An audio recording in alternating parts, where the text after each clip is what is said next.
O Palmeiras poderia ter vencido o Porto, jogou para vencer apesar do empate e não tem essa de tamo comemorando empate. Não, a gente tá analisando o que foi o jogo e o que foi a imposição do Palmeiras para cima do Porto. E nessa análise eu vou trazer para vocês o porquê funcionou a estratégia do Abel e do Palmeiras como um todo para colocar o Porto nas cordas. Só faltou o gol, tá bom? Primeiro a gente precisa analisar como o Palmeiras começou sofrendo alguns lances por um desencaixe com o principal jogador do Porto, que é o Samu. Olha só esse lance. Você repara aqui que as duas linhas do Palmeiras estão bem equilibradas e o Samu está ameaçando sair dessa linha de defesa, vir aqui no entrelinhas para trabalhar o pivô que ele faz de uma maneira excelente. A jogada vai correr.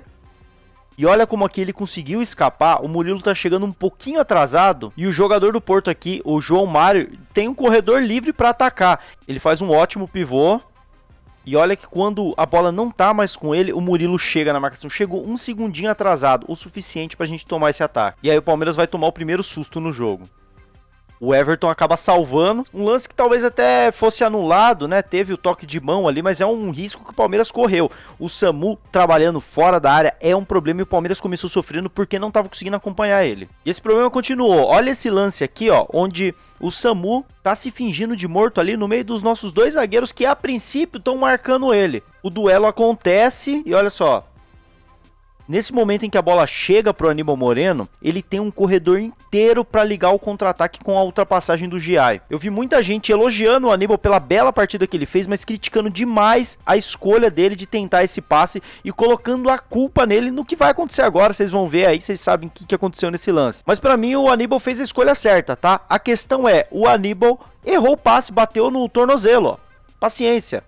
Erro técnico que acontece, pegou mal na bola, eu acho que a escolha dele foi a correta, foi só um vacilo ali de execução, mas o grande vacilo pra mim tá aqui, ó. Vocês lembram que o Samu tava se fazendo de morto ali, marcado pelos dois zagueiros? Enquanto todo mundo olhava pra bola, o Samu se deslocou e ele já não tá mais marcado pelos dois zagueiros, saiu e tá trabalhando no entrelinhas, e isso é o risco que o Palmeiras corria e não tava sabendo marcar o Samu nesse início de jogo. A jogada vai acontecer e vai chegar no Samu, que dá o passe de primeira pro Mora, que quase faz esse gol. E é bom a gente trazer aqui, muita gente colocou esse lance na conta do Aníbal. A culpa não foi do Aníbal, foi da zaga do Palmeiras, tanto do Gomes quanto do Murilo. Alguém tinha que sair para caçar ele, alguém tinha que acompanhar ele. Mesmo que abrisse um espaço na zaga, tinha que ter cobertura, mas alguém tinha que sair junto com o Samu, porque ele sai da área e dá esse toque de primeira e faz esse pivô. É a forma como o Porto tinha para criar os grandes riscos contra o Palmeiras, e criou. Esses dois lances, esses dois sustos que o Palmeiras tomou, foi muito com o Samu conseguindo sair da zaga do Palmeiras e fazendo o pivô. Mas eu não sei se houve uma conversa entre eles ou uma indicação do Abel, e isso foi corrigido rapidamente com 18 minutinhos de jogo. Olha como o Gustavo Gomes passou a caçar o Samu quando ele corria pelo lado do Gomes. Cobrança de lateral, o Gomes simplesmente grudou nele.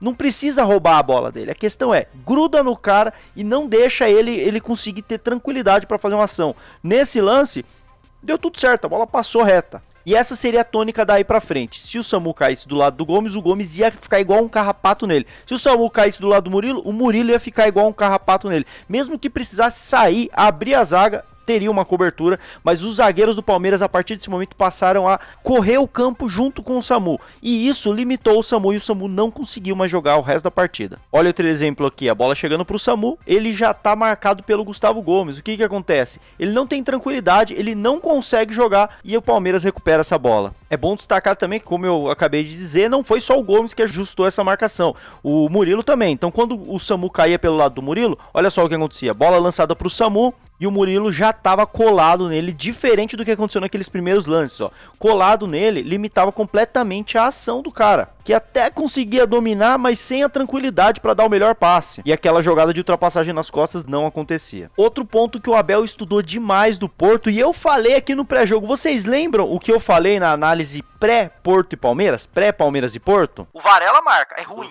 Ruim que dói, desde o tempo do Boca Juniors. Cara, como esse cara foi parar no Porto? Na moral, eu não consigo entender, mas enfim. Aí é o Rick que... O Varela Rick é o cara horrível. do... Cara, o Varela é pior do que o Evangelista, do que o Rios, do que o Alan. O nosso Alan é melhor que ele. E digo mais, o Marola, lateral direito do Paulista de Jundiaí, que jogou de volante nas finais ali da 4, é melhor do que o Varela. E o Varela, merda, segundo ele. E eu também acho o Varela uma merda. Vocês lembram daquele Boca Juniors que o Corinthians eliminou na Libertadores de 2022, se eu não me engano? Ele já era uma merda nesse Boca Juniors. Sei como ele foi parar no Porto. O Alan Varela é ruim. O gatilho de marcação no primeiro volante. Quem que foi esse volante que errou? O Varela. Foi o Varela, né? Eu tô falando, o Varela é o caminho do ouro pro Palmeiras. Aquele Varela só sabe marcar. É ruim. Eu falei que ele é ruim, agora eu posso falar ruim. Ruim com força esse Varela. Pois é, eu avisei, né? Então vamos lá. Saída de bola do Porto.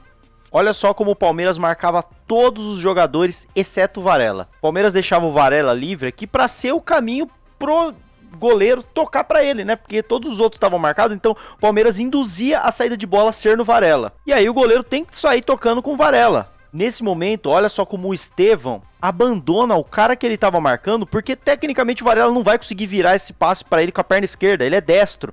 Então o Estevão é o cara que é designado para marcar esse passe dele canhoto, ele abandona a marcação e vai em cima do Varela para pressionar o Varela, enquanto o Richard Rios vem louco, né, para não dar espaço pro Varela, e todos os outros jogadores do Palmeiras direcionam o corpo pro Varela, mas ainda assim eles ficam fechando todos os passes possíveis pro Varela. O Varela fica sem nenhuma opção. E o que ele faz? É o que a gente já esperava, o que eu já esperava pelo menos do Varela, né? Ó, passe errado e o Estevão quase faz esse gol. Eu avisei, o Abel assistiu meu vídeo, né? Claro, tô brincando, né? Mas mesmo que não tenha saído o gol, essa marcação-pressão foi importante pro decorrer da partida, porque isso tirou a confiança do Porto de sair jogando. No lance seguinte, olha só a saída de bola do Porto. Chutão pra frente. Isso é a imagem estática, mas vocês estão vendo que já todo mundo foi pra frente pro goleiro dar um chutão. O Porto perdeu a confiança em sair jogando, porque o Palmeiras marcava muito bem a saída de bola do Porto e eles não tinham outra opção, mano. Vamos começar a dar chutão aí, porque tá muito arriscado. Então isso... Pro jogo psicológico, isso fez muita diferença e acabou que o Palmeiras foi tomando conta da partida por causa dessas situações aí. E outro gatilho de marcação muito interessante que o Palmeiras explorou muito bem foi no zagueiro da pior saída de bola, que é o Zé Pedro. Repara só como nesse momento aqui o Palmeiras estava marcando, ó, com uma linha até que baixa, né? Uma linha de ataque baixa, ó. Os três zagueiros aqui estão com tranquilidade e os três atacantes do Palmeiras estão marcando lá atrás, sem nenhuma pressão. Mas isso vai mudar nesse momento aqui, ó. No momento em que o passe sai pro Zé Pedro, que é o zagueiro com a pior saída de bola, você vê que o Vitor Roque já dá um sprint pra pressionar ele, porque ele é o cara que tem mais dificuldade nessa saída de bola. Então, beleza, os caras estão tocando com calma, no momento em que chega no Zé Pedro, a marcação encaixa. Esse era o gatilho de pressão. Bola no Zé Pedro, pressão alta do Palmeiras. E aí ele vai fazer o básico, é só o que ele consegue fazer, ó, sair tocando de lado. Mas... não é só o gatilho da pressão do Vitor Roque, tá bom? Todo mundo subiu, tirou as opções de passe aqui e inclusive tem uma dobrinha de marcação em cada um. Você olha aqui em cima, o cara aqui da ponta já tem o seu marcador, mas lá atrás você tem uma cobertura. O Varela aqui tá marcado, mas tem um Estevão aqui nessa cobertura. Ou seja, essa pressão coordenada do Palmeiras tirou todas as opções de passe do Porto que não consegue sair jogando, simplesmente, ó. E o Palmeiras retoma essa bola. É muito fácil para os analistas falarem, o Porto não sabia sair jogando. Beleza, não é que não sabia, não. O Palmeiras induzia o Porto a fazer certos movimentos e no momento certo os gatilhos eram ativados e a marcação do Palmeiras encaixava para tirar as opções de passe do Porto. Então, para quem falou, o Porto não sabia sair jogando, um time muito fraco. Cara, não foi isso que eu vi. O Palmeiras induziu o Porto ao errar. A gente tem que entender e dar os méritos para quem foi muito bem, foi a marcação do Palmeiras, muito bem treinada pela nossa comissão. Quer ver outro exemplo? Ó, saída de bola do Porto, a marcação do Palmeiras, ó, tá tranquilaça aqui, ó, saída com 4, eles fazem saída de 3, mas eles recuaram mais um jogador com um pouco de receio, né, por causa da bela marcação do Palmeiras. O goleiro tava fazendo ali o terceiro zagueiro, né, o líbero ali na saída de bola, e o Palmeiras com a marcação baixa, cara. Olha o que vai acontecer aqui, mano. Já é esperado, você já sabe, né, o que vai acontecer, né? Bola no Zé Pedro, Vitor Roque pressionando ele para ele não ter tempo e todas as outras marcações do Palmeiras encaixadinhas para ele não ter muita opção. Mas aqui tem um detalhe, e o Porto foi muito bem nessa saída de bola. Eles trouxeram mais um jogador aqui nessa ponta para ter um suporte ali, já que estava todo mundo encaixado, puxaram um jogador ali a mais para essa saída de bola. E esse ajuste do Porto fez o quê? O Porto conseguiu sair da pressão do Palmeiras com este ajuste. Olha como o Porto sai bem. Mas o Palmeiras logo contra-ataca, estrategicamente falando, com o quê? Com aquela marcação encaixada do Murilo no Samu que a gente tinha falado antes. Vocês já tinham esquecido disso, né? O Palmeiras tinha a marcação encaixada, eles venceram esse encaixe, o Palmeiras venceu de novo o Porto com outro ajuste que havia sido feito lá do jogador do Palmeiras sair para caçar o Samu. Olha onde foi o Murilo para marcar o Samu. Então, vocês estão vendo como o futebol obviamente é um jogo de ação e reação, não só dos jogadores, mas também das estratégias, dos técnicos. No começo o Porto começou a trazer um certo perigo com o Samu saindo como pivô. O Palmeiras contra-atacou fazendo o quê? Colocando seus zagueiros para caçar o Samu. E aí o Palmeiras venceu esse duelo tático. Outra situação, saída de bola. O Palmeiras estava vencendo o Porto na saída de bola, marcando bem, marcando o Zé Pedro e o Varela. O Porto corrigiu isso, trazendo um jogador a mais para a saída de bola. Mas o Palmeiras corrigiu essa correção do Porto com o quê? Com a correção passada, que foi a do Murilo e do Gomes saindo para caçar o Samu. Então, nesse balanço todo, o Palmeiras saiu vencendo o Porto estrategicamente falando. São pequenas situações do jogo que fazem o Palmeiras ter mais volume de jogo. Então, todo o volume de jogo que muita gente falou e não soube explicar, poxa, o Palmeiras foi melhor que o Porto, mas por que foi melhor que o Porto? Foi só por causa das chances? As chances são importantes, eu nem vou trazer tanto as chances do Palmeiras não, tô trazendo mais o jogo tático aqui, mas o Palmeiras dominou o jogo por essas vitórias táticas, muito da inteligência do Abel, que preparou uma boa estratégia, e quando se viu em dificuldade, com o Samu e com essa saída de bola corrigida do Porto, ele soube rapidamente encaixar e corrigir esses problemas, soube socorrer o Palmeiras no campo. Então, muito do volume de jogo do Palmeiras tem a ver com a estratégia tendo sido bem feita e tendo sido bem corrigida durante o jogo. E aí, só no segmento desse lance, né, obviamente, ó, o Samu não consegue porque ele tá pressionado e o Palmeiras retoma a bola. Volto a repetir, é muito fácil para os analistas chegarem aí e falar, o Porto não conseguiu sair jogando porque é ruim e o Palmeiras teve sorte porque o Porto errou passes. Não, Palmeiras induziu o Porto a errar. Inclusive, antes de eu continuar aqui, se você tá curtindo, ó, deixa o like e se inscreve no canal Parmeiro, tá? Considere se tornar membro. Os membros do canal Parmeiro participam como convidados das lives. Ontem, a gente teve a arquibancada dos Parmeiros durante o jogo, no intervalo, comentando o jogo. Os membros do canal Parmeiro participam, são membros do canal, tá? Então, por R$ 4,99, considere se tornar membro. Você vai ter esse conteúdo sempre aqui, que a galera tem de graça, mas você vai fazer parte desse conteúdo também. Fechou? Vamos continuar aí. Porque nesse próximo lance aqui eu vou dar uma nova carteirada. Vocês viram que eu avisei do Varela? Mas agora a carteirada não vai ser sobre mim não. Porque aqui a gente dá moral pra quem é bom, mano. E olha só o que o Léo do Análise Verdão falou no pré-jogo do Análise Verdão, analisando o que seria esse jogo contra o Porto. Quando o adversário escapa dessa pressão inicial, quebra a marcação e força o Porto inteiro a correr para trás, todo mundo precisa voltar desesperadamente para recompor. Que entra um dos caminhos importantíssimos para o Palmeiras vencer esse jogo. Com transições rápidas, o Verdão pode ser letal e trazer a vitória na estreia da Copa do Mundo de Clubes. E dito e feito, tá bom? O Porto saindo aqui para jogar, ó, conseguiu vencer esse duelo, mas o Palmeiras, ó, recupera a bola. E aqui tá o detalhe, ó, jogo de suporte, olha como o Maurício já vem para receber esse primeiro passe, para dar o suporte pro Richard Rios, né? E aí o Richard Rios vai sair jogando com ele.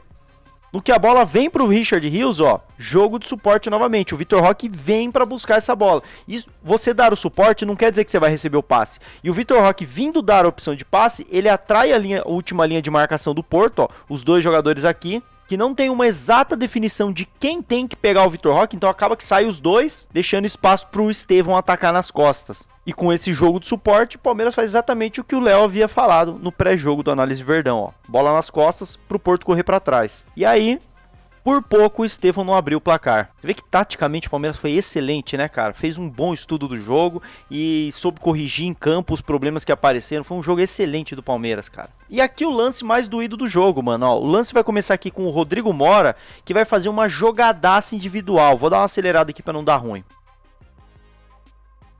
Cara, ele brincou com a defesa do Palmeiras, mas o Felipe Anderson vai resolver isso aqui no quê, ó? Na Esperi. Olha como o Felipe Anderson vai resolver isso na Esperi, mano. Olha, jogou bola o Felipe Anderson, hein? Foi minado pelo cartão amarelo injusto do árbitro, porque jogou muito bem. E aí o detalhe do contra-ataque, ó. A bola vai chegar no Maurício aqui, que é muito importante nesse contra-ataque. E olha só a tomada de decisão dele, como resolve o jogo, mano. Resolve a jogada, no caso. No que ele traz pra dentro aqui, todo o bloco de marcação do Porto que tava de um lado não tem tempo pra balançar pro outro lado. E olha o corredor livre pro Piquerez atacar. Então esse gesto do Maurício de quebrar pra dentro e inverter o jogo como ele vai fazer, muda completamente o polo da jogada e o Porto não tá preparado pra essa bola lá. A bola vai sair. E aqui, ó, Por o Porto estar bagunçado, o Martim Fernandes aqui, que é o zagueiro mais aberto, ele fica na dúvida sobre continuar marcando o Vitor Roque ou sair para caçar o Piquerez, que está sem marcação. Muito na inteligência do Maurício ali no início do jogo. Então ele precisa sair para caçar o Piquerez e o Vitor Roque vai aproveitar esse espaço gerado ali nas costas dele para atacar e chegar no fundo.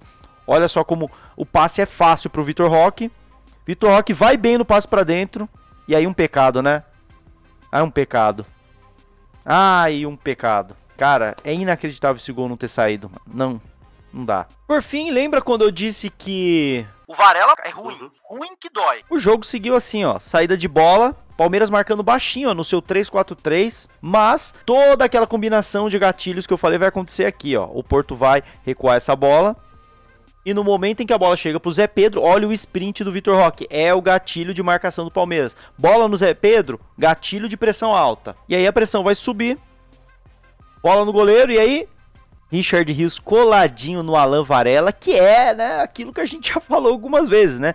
Você tirar o espaço do Alan Varela, ele vai errar os passes, mano, porque ele é um volante fraco, mano. E aí o que acontece é o previsível que a gente já tinha falado aqui, ó. Ele erra o passe, o Estevão recupera, e aí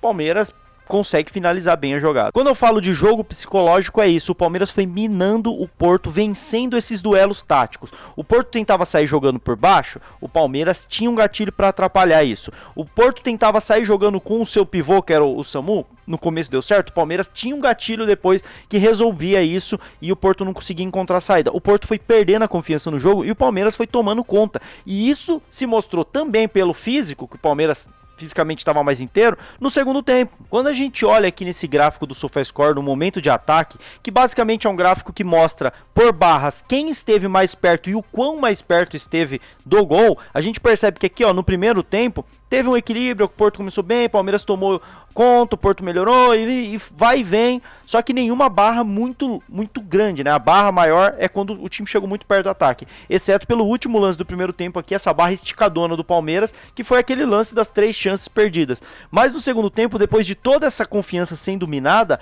a gente percebe no final do jogo a barra gigantesca do Palmeiras por muitos minutos. O Porto sentiu fisicamente e viu que o Palmeiras durante o jogo foi minando a sua confiança em tudo, e no final do jogo o Porto não tinha mais o que fazer, simplesmente se retrancou e o Palmeiras pressionou em cima. E eu não preciso mostrar os lances, vocês já viram, mas toda essa confiança minada do Porto foi basicamente graças às vitórias estratégicas do Palmeiras, do Abel, dos jogadores. No final das contas, o Palmeiras teve mais grandes chances do que o Porto, teve mais chutes a gol, o Porto teve mais defesas milagrosas do goleiro, né? Embora o Everton foi muito bem. O Palmeiras teve mais trocas de passes. O Palmeiras foi melhor, faltou o gol, e aí eu quero saber a opinião de vocês, por que faltou o gol? Na minha opinião, foi um pouco da eficiência, que o Palmeiras tem problema com eficiência já há um bom tempo, mas eu acho que um pouco de azar também, porque o Palmeiras não finalizou tão mal as jogadas. O Palmeiras finalizava, o goleiro salvava, o outro tirava em cima da linha e batia na trave. Não foi um jogo onde o Palmeiras tinha várias bolas para finalizar bem, chutava tudo por cima, chutava fora do gol. O Palmeiras acertava o gol, mas sempre tinha um empecilho, uma barreira na frente, seja um jogador, seja um goleiro, ou seja a própria trave. Bom, eu quero saber a opinião de vocês. Gostou dessa análise? Deixa o like para ajudar esse vídeo a chegar para mais palmeirenses. Se inscreve no canal Parmeiro, pega esse vídeo, manda nos seus grupos de palmeirenses aí, para mais pessoas conhecerem o nosso trabalho aqui e ajudar também a valer um pouco a pena. Pô, gastei umas 2, 3 horinhas para produzir esse conteúdo e ainda não engrenou tanto ainda os vídeos aqui do canal. Ajuda aqui a gente a crescer esse projeto, fechou? A gente se vê no próximo vídeo, então. Vai ter análise, né? Amanhã vai sair a análise de como vencer o Al-Ahly e após o jogo vai ter uma análise do que foi o jogo, fechou? A gente se vê no próximo vídeo. Avante palestra!